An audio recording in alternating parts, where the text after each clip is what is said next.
हिंदू पंचांग के अनुसार बैशाख माह के शुक्ल पक्ष की एकादशी तिथि को मोहिनी एकादशी का व्रत रखा जाता है। आइए जानते हैं व्रत कथा के बारे में। सनातन धर्म में मोहिनी एकादशी का खास महत्व बताया गया है।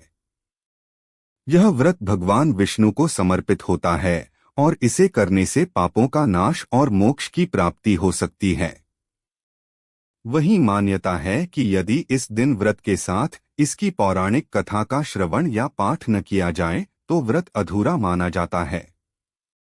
इसलिए मोहिनी एकादशी के दिन व्रत कथा सुनना अत्यंत जरूरी होता है। आइए जानते हैं मोहिनी एकादशी व्रत कथा। इस पौराणिक कथा को स्वयं श्री कृष्ण ने अर्जुन को सुनाई थी। इस कथा के अनुसार अर्जुन ने श्री कृष्ण से कहा कि हे मधुसूदन, बैशाख माह की शुक्ल पक्ष की एकादशी को किस नाम से जाना जाता है और इस व्रत को करने का क्या विधान है। तब श्री कृष्ण ने कहा, हे अर्जुन, मैं आपको एक पौराणिक कथा सुना रहा हूं जिसे महर्षि वशिष्ठ जी ने प्रभु श्री रामचंद्र को सुनाई थी। इसे आप ध्यान पूर्वक सुने।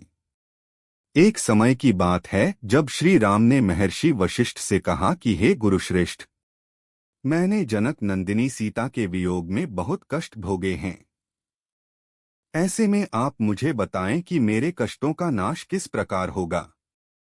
आप मुझे कोई ऐसे व्रत के बारे में बताएं जिससे मेरे सारे कष्ट और अनजाने में किए गए पाप नष्ट हो जाएं। श्री राम जी की बात सुनकर महर्षि वशिष्ठ ने कहा कि हे श्री राम, आपने बहुत उत्तम प्रश्न किया है। आपकी बुद्धि अत्यंत कुशाग्र और पवित्र है। आपके नाम के स्मरण मात्र से ही मनुष्य पवित्र हो जाता है। ऐसे में आपको एक एकादशी के बारे में बताता हूं। बैशाख माह के शुक्ल पक्ष की एकादशी का नाम मोहिनी एकादशी है। इस एकादशी के दिन व्रत रखने से मनुष्य के सभी पाप तथा क्लेश समाप्त हो जाते हैं। इसके साथ ही व्यक्ति हर तरह के मोह जाल से मुक्त हो जाता है। इसलिए हर दुखी व्यक्ति को इस उपवास को अवश्य करना चाहिए, जिससे उसके सारे पाप नष्ट हो जाएं। इसके साथ ही अब मैं आपको कथा सुनाता हूं। प्राचीन समय की बात है। सरस्वती नदी के किनारे भद्रावती नाम की एक नगर बसा हुआ था। उस नगर में द्युतिमान नामक राजा राज्य करता था। इसी नगर में एक धनपाल नामक का वैश्य रहता था, जो धनधान्य से पूर्ण था। इसके साथ ही वह धार्मिक प्रवृत्ति होने के साथ साथ नारायण का भक्त था। ऐसे में उसने नगर में अनेक भोजनालय, प्याऊ, कुएं, तालाब, धर्मशालाएं आदि बनवाए थे। इसके साथ ही सड़कों के किनारे आम, जामुन, नीम जैसे छायादार वृक्ष लगवाए, जिससे वहां से निकलने वाले हर एक पथिक की थकान दूर होने के साथ सुख की प्राप्ति होगी। वहीं दूसरी ओर धनपाल के 5 पुत्र थे, जिनमें सबसे बड़ा पुत्र अत्यंत पापी व दुष्ट था। वह वेश्याओं और दुष्टों की संगति करता था। इससे जो समय बचता था उसे वह जुआ खेलने में व्यतीत करता था। वह बड़ा ही अधर्मी था और वह किसी भी देवदेवता या पितरी को नहीं मानता था। अपने पिता के द्वारा कमाए गए धन को वह बेकार की चीजों में उड़ा देता था। इसके साथ ही वह मांस, मदिरा का भी सेवन करता है। जब वैश्य ने अपने पुत्र की हालत देखी तो उसे खूब समझाने बुझाने की कोशिश की, लेकिन वह सफल नहीं हुआ। तो उसके पिता, भाइयों तथा कुटुंबियों ने उसे घर से निकाल दिया और उसकी निंदा करने लगे। घर से निकलने के पश्चात वह अपने आभूषणों तथा वस्त्रों को बेच-बेचकर अपना जीवन यापन करने लगा। धन समाप्त हो जाने पर वेश्याओं तथा उसके दुष्ट साथियों ने भी उसका साथ छोड़ दिया। जब वह भूख प्यास से व्यथित हो गया तो उसने चोरी करने का विचार बना लिया और वह रात्रि में चोरी करके अपना पेट पालने लगा।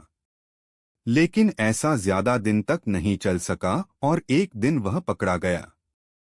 लेकिन जब उन्हें पता चला कि ये वैश्य का पुत्र है तो सिपाहियों ने छोड़ दिया, लेकिन उसने चोरी बिल्कुल भी न बंद की। ऐसे में जब वह दूसरी बार पुनः पकड़ा गया तब सिपाहियों ने भी उसका कोई लिहाज नहीं किया तथा राजा के सामने प्रस्तुत करके उसे सारी बात बताई। तब राजा ने उसे कारागार में डलवा दिया।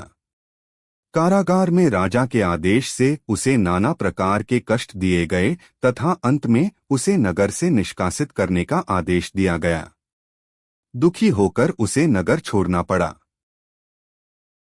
अब वह वन में पशु पक्षियों को मारकर पेट भरने लगा। इसके बाद वह बहेलिया बन गया था और धनुष बाण का इस्तेमाल करके वह वन के निरीह जीवों को मार मार कर खाने और बेचने लगा।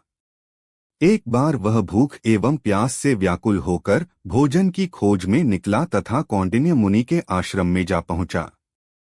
इन दिनों वैशाख का महीना था। कौंडिन्य मुनि गंगा स्नान करके आए थे।